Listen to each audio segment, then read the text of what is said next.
امام محمد باقر علیہ السلام چھوٹے سے ہیں 5 برس کے، اور خلاؤں میں بیٹھے دیکھ رہے ہیں اور کچھ سوچ رہے ہیں۔ امام نے کہا اتنے کم سین ہو، اتنے چھوٹے ہو، اور اتنے تم فکر مند ہو کہ چہرے سے تمہارے فکر ظاہر ہو رہی ہے، اس کم سینی میں کیا سوچ رہے ہو؟ اس چہرے کا رنگ اتنا متغیر کیوں ہے؟ کیا سوچ رہے ہو؟ یہ تمہارے سوچنے کی عمر ہے؟ کیا سوچ رہے تھے بیٹا؟ کہا میں یہ سوچ رہا تھا بابا کہ تھوڑی سی عمر میں میری دادی پر کتنے مظالم ہوئے۔ بس یہ سننا تھا کہ امام نے فرمایا اگر یہ غور و فکر کرے تو بیٹا زیادہ وقت دیا کرو اور یہ سوچا کرو کہ زہرا پہ کیا کیا گزر گئی۔ معصوموں نے سکھایا، معصوم نے بتایا۔ اب آپ اس کو نزاعی بناتے ہیں۔ کائنات میں ہر چیز نزاعی ہے، خود توحید نزاعی ہے، کوئی اللہ کو مانتا ہے کوئی اللہ کو نہیں مانتا۔ نزاع کہتے ہیں جھگڑا کرنے کو، یعنی ایک گروپ ایک بن جائے، ایک گروپ ایک بن جائے، اسی کو نزاع کہتے ہیں۔ نزاعی شخصیت کس کو کہتے ہیں؟ سب سے پہلے تو اللہ میں ہے۔ آدھی سے زیادہ دنیا اللہ کو نہیں مانتی، روس والے نہیں مانتے، چائنا والے نہیں مانتے، کمیونسٹ ہیں۔ جو مذہبی بلاک ہیں وہ اللہ کو مانتے ہیں، تو نزاعی ہے اللہ کے نہیں۔ مسلمانوں میں عدل صرف آپ مانتے ہیں کہ اللہ عادل ہے، اور سارے فرقے نہیں مانتے۔ 1,24,000 انبیاء، نزاعی مسئلے موجود۔ کیا آیا لقمان نبی تھے کہ نہیں تھے؟ خضر نبی تھے کہ نہیں تھے؟ جرجیس نبی تھے کہ نہیں تھے؟ ذوالقرنین سکندر نبی تھے کہ نہیں تھے؟ نزاعی مسئلے ہیں۔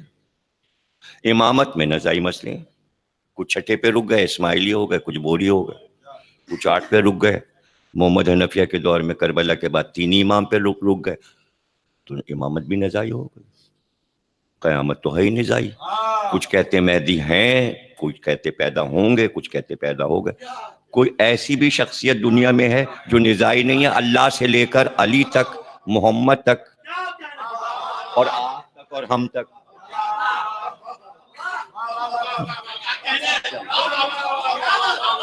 تو کیا آپ نے یہ طے کر لیا کہ کوئی ایک آدمی نزاعی ہے، یا جس کو چاہے آپ کہہ دیں کہ وہ نزاعی ہے اور سب کچھ نزاعی ہے؟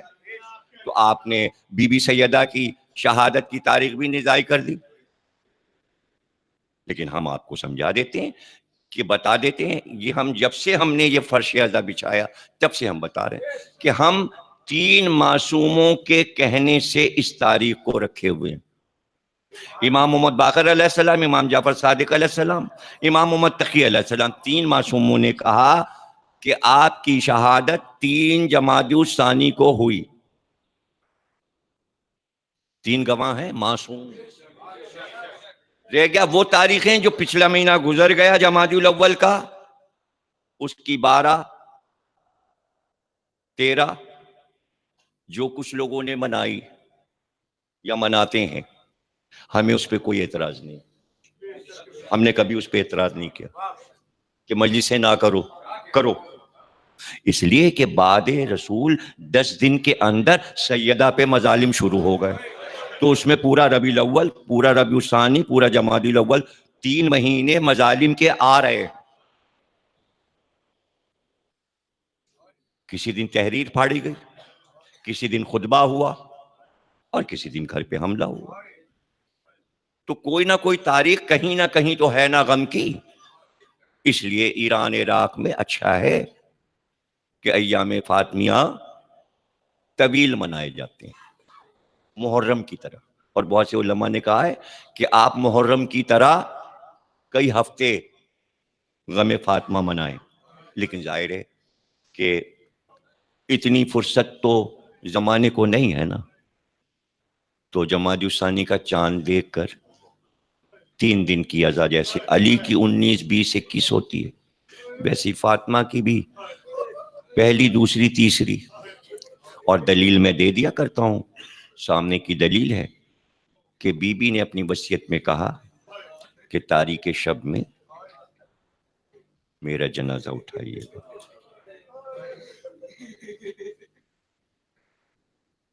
تو اگر کسی مہینے کی 12، 13 اور 14 ہو تو چاند پورا ہوتا ہے.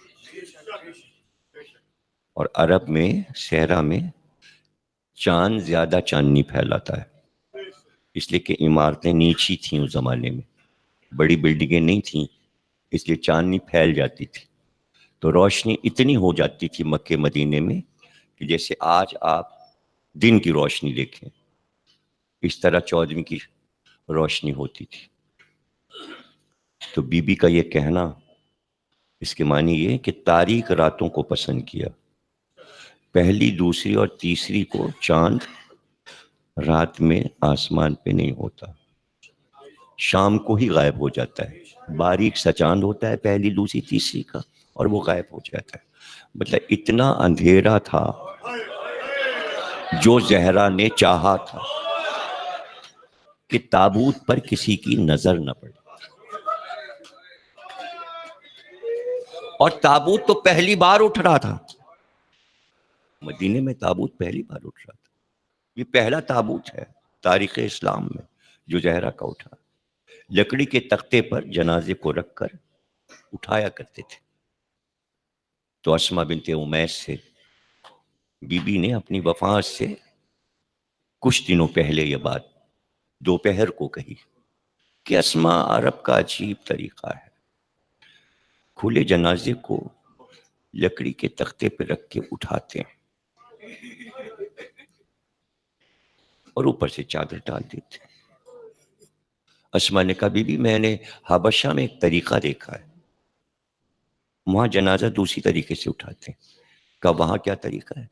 کہا وہاں لکڑی کا تختہ تو ہوتا ہے لیکن کھجور کی ہری شاخوں کو دائرے کی شکل میں کمان بنا بنا کے تختے پہ لگا دیتے ہیں اور ایک گہوارہ بنا دیتے ہیں اور اس پر سے چادر ڈالتے ہیں. کہا اسما مجھے بنا کے دکھا.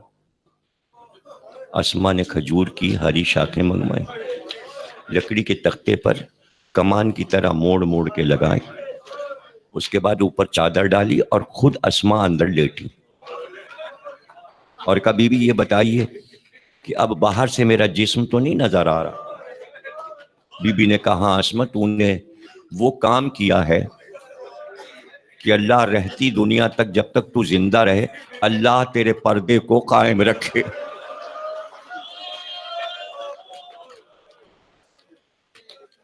اور پھر وصیت کی میرا تابوت اسی طرح بنایا جائے، میرا جنازہ اسی طرح اٹھایا جائے.